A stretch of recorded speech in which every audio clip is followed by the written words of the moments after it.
ulo ng mga nagbabagang balita. Katutubong wika, nanganganib ng mawala. KWF o Komisyon sa Wikang Pilipino, nagsusulong ng pagsasalin sa susunod na henerasyon. Buwan ng wika, muling ididiriwang ng Hill Montilla National High School ng may makukulay na mga aktibidad.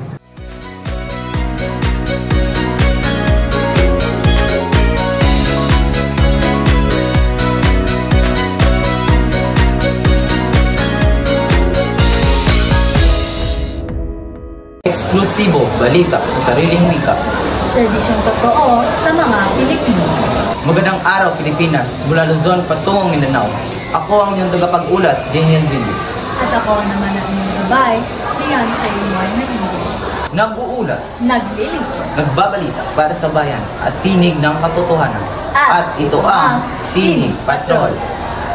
Habang papalapit na ang buwan ng wika, mas pinaiigting ng Komisyon sa Wikang Pilipino ang kampanya para sa mga wika nating nanganganib ng mawala. Narito ang ulat ni Gisa Moises. Ipahayag mo. Alyanin, agtag, pinatak at malawig. Kabilang mga ito na mawala sa Wikang Pilipinas. Ipresinita ito ng Komisyon sa Wikang Pilipino para sa araw ng buwan ng Wikang Pambansa 2025. Marami pong nanganganib na wika kapag nawala po isang kulturang nawawala rin. Kaya ngayong buwan ng wika ay isa sa mga binibigyang diin ang nagpapasigla sa mga nanganganib na wika. Paraan daw ito para hindi nakalimutan at may pasapa sa mga sumusunod na henerasyon. Meron tayong 135 na wika at sinasabing meron tayong 22 naman na nanganganib. Kasi meron tayong batayan ng pamantayan sa language endowment like ginagamit ng komisyon sa wika para sabihin kung nanganganib na maglaho yung isang wika. Nagarapat lang daw na habang bata pa ay sinasanay na ang mga bata sa kabilang wika para sa preserba ito. Kaya ang panawagan nating dapat ginagamit sa pang-araw-araw na talakayan, diskurso, ano pa ang papalitan ng mga kuro-kuro at opinyon. Kahit sa media, dapat nating pinaglalawig ang paggamit ng wikang Pilipino at mga katutubong wika sa Pilipinas. May mga proyekto din daw ang KWF para mapreserba ang mga nanganib na wika. Meron tayong Bahay Wika sa Buhay Bataan na nagsimula pa po noong 2018 at hanggang ngayon po ay sinasubaybayan namin dahil ang NGO po ay nangangasiwa na po ng Bahay Wika sa Buhay Bataan. Ayon patuloy daw ang pagbibigay ng KWF ng pagsasanay sa mga guro at elders na pagtuturo sa mga kabataan. Jessa May Moises, nagbabalita.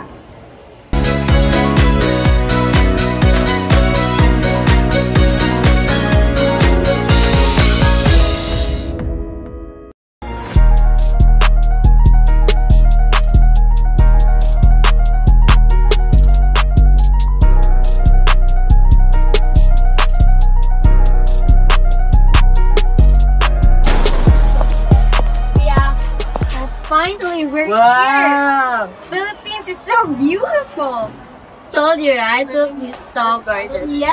Actually, I found this place on my Instagram. And where are we going? About that. I think we're kind of long. Wait, are you lost? Introducing the map of the Philippines. Wanna have some special delicacies from the Philippines? Including lechon, puto bongbong, adobo, halo-halo, and many more. But don't know where to find it? Just buy this map and you'll just open it and you can find your destination without the help of internet. Huwag na lang magtumigping pa! Buy now!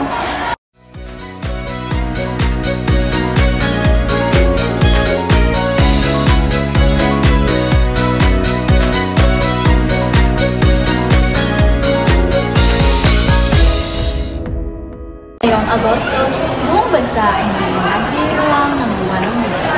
Sa Hill Montilla National High School, puspusan na ang paghahanda para sa serye ng mga kulay na aktibidad. Narito si Angel Saldavia para sa detalye. Rodrigo.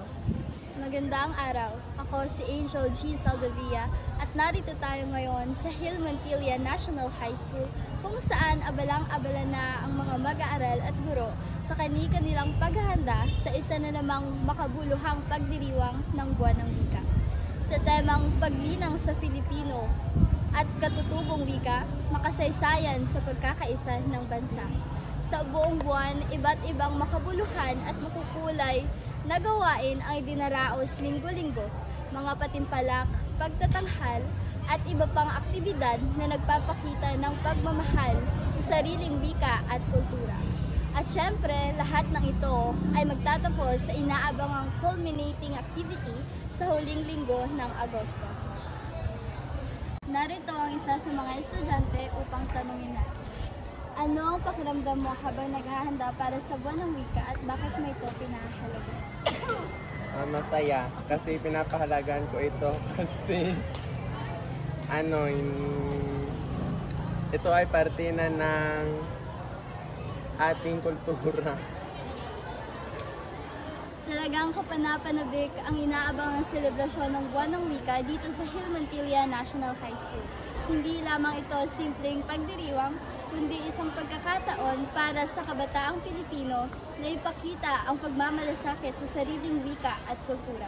Mula rito sa Hill Montilla National High School, ako si Angel Saldovea, nag-uulat para sa Tinig Patrol. Balik sa inyo, studio.